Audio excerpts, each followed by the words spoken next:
दोस्तों, आज के इस लेक्चर में हम इन्वायरमेंटल स्टडीज़ के बारे में डिस्कस करेंगे, जिसमें हम इसके चैप्टर को जान लेते हैं कौन कौन सा चैप्टर हमें पढ़ना है। सबसे पहला है इंट्रोडक्शन यानी परिचय। दूसरा है वायु प्रदूषण। तीसरा है जल प्रदूषण। और चौथा है ठोस अपशिष्ट प्रबंध। और पांचवा है ध्वनि प्रदूषण। छठवां है पर्यावरणीय कानून। और सातवां है ऊर्जा के उपयोग का पर्यावरण पर प्रभाव।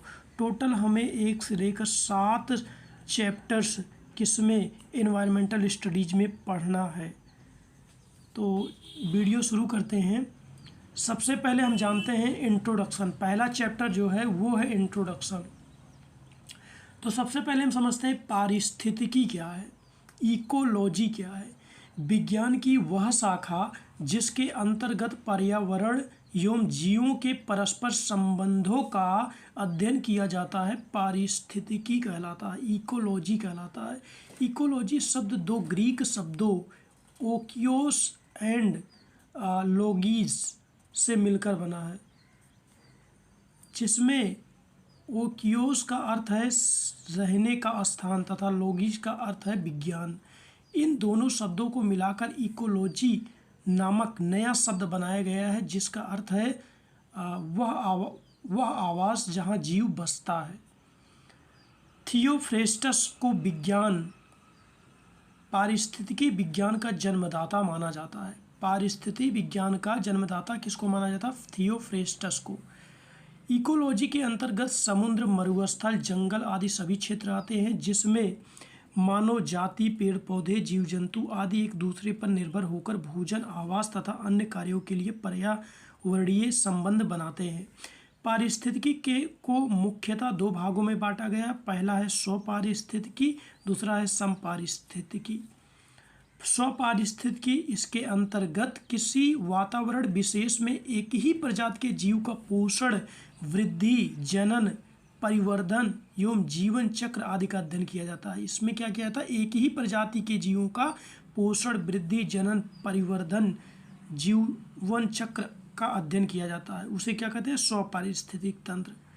उसके बाद समपारिस्थितिकी, इसके अंतर्गत किसी एक विशेष वातावरण में रहने वाले विभिन्न जीव समुदाय, समष्टियों एवं परितंत्र में सजीवों के आपसी संबंधों का अध्ययन किया जाता है।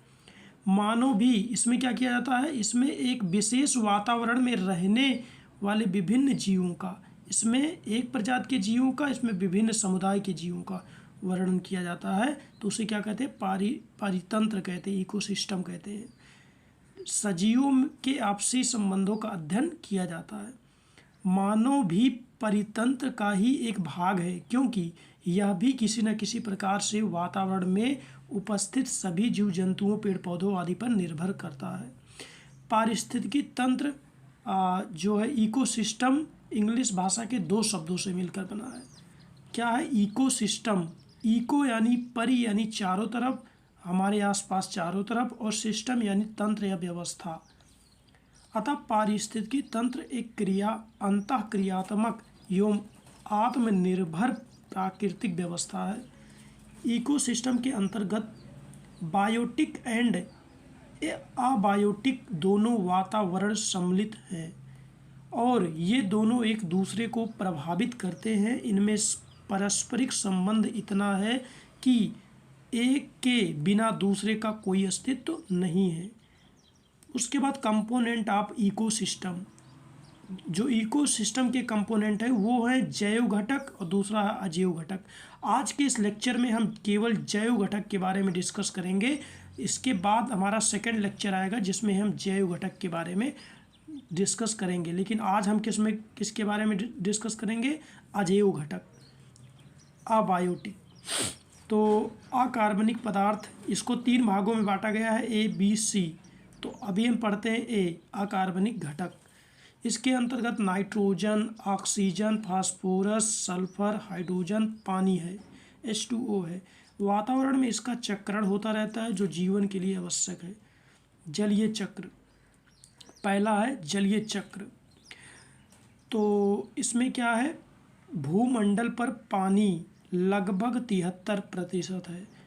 इसका 97% समुद्र में है। देख रहे हैं कि धरती पर जो भी पानी है 73 पानी है, उसका 97% समुद्र में है, केवल 3% हमारी धरती पर है तथा शेष भाग पृथ्वी के अन्य भागों में निहित है। 3% पानी ही पृथ्वी पर उपस्थित है। तो देखिए जलीय चक्र का जो पे एग्जाम में आपके आएगा, जलीय चक्र आप ऐसे प्रदर्शित कीजिएगा। सबसे पहले वर्षा होती है, बादल बनते हैं, फिर वर्षा होती है, फिर उनका जल तालाब नदियों झीलों में एकत्रित होता है, फिर उनसे पेड़ पौधे जल लेते हैं, फिर उनका वाष्पोत्सर्जन हो जाता है, फिर बादल बनते हैं। यही चक्र चलता रहता है। यही चक्र क्या कहलाता है? जलीय चक्र कहलाता है। इसी प्रकार हम बात कर लेते हैं नाइट्रोजन चक्र के बारे में। किसके? नाइट्रोजन चक्र। शरीर में नाइट्रोजन प्रोटीन के रूप में जीवनदायक है। पेड़ पौधों तथा जानवरों द्वारा इसका अनुपयोगी भाग पृथ्वी पर आता है, जिसका एक चक्र बनता है। सबसे पहले नाइट्रोजन, फिर प्लांट से जो है डेड हो जाते हैं या एनिमल्स इसको खा लेते हैं, ये चक्र है। फिर NH4 बनता है, फिर नाइट्रीकरण होता है, फिर नाइट्रेशन, फिर डिकम्पोजिशन, फिर नाइट्रोजन बन जाता है। ये प्रोसेस है पूरा नाइट्रोजन चक्र बनने का। ठीक है, उसके बाद हम बात कर लेते हैं कार्बन का चक्र क्या है, कार्बन कैसे बनता है। तो वायुमंडल में कार्बन CO2 के रूप में लगभग 0.039% है।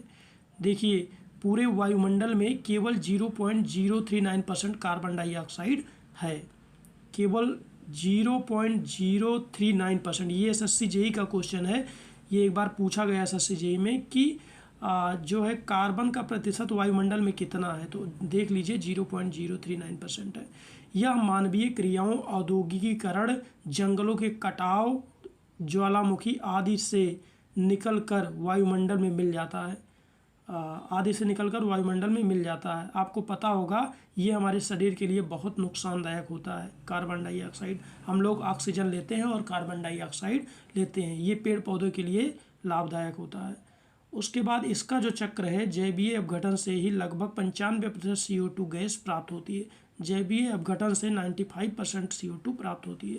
इसका चक्र ये है, एटमॉस्फेयर है, सी वाटर है, COCH3 है, ये इसका क्या है? चक्र है, कार्बन का चक्र। उसके बाद अब आ जाते हैं सेकंड में। पहला तो हो गया, ठीक। अब सेकंड में है कार्बनिक घटक।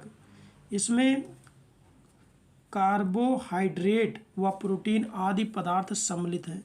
विभिन्न कार्बनिक पदार्थ चक्रण द्वारा जीवीय घटक में प्रवेश कर सरल कार्बनिक पदार्थों में बदल जाते हैं तथा जीव की मृत्यु के पश्चात पुनः कार्बनिक पदार्थ वातावरण में मिल जाता है। ये प्रोसेस चलता रहता है, कार्बनिक घटक का ये प्रोसेस चलता रहता है। पहले कार्बन में बदलना, फिर जीवीय घटक में बदलना, ये प्रोसेस चलता रहता है। जलवायु तथा भौतिक घटक। इसमें जलवायु तथा भौतिक घटक में क्या आता है? ताप, जल, प्रकाश, वायु आर्द्रता, मृदा आदि सम्मिलित है। अब नेक्स्ट लेक्चर हमारा कल होगा जिसमें हम पढ़ेंगे जैव घटक के बारे में। आज हमने जो है अजैव घटक के बारे में, अबायोटिक के बारे में पढ़ चुके हैं। कल हम जो पढ़ेंगे जैव घटक के बारे में पढ़ेंगे। अगर आपको हमारा ये वीडियो यूजफुल लग रहा हो और कुछ अच्छा लग रहा हो तो इस चैनल को सब्सक्राइब कीजिए और इस वीडियो को लाइक कीजिए।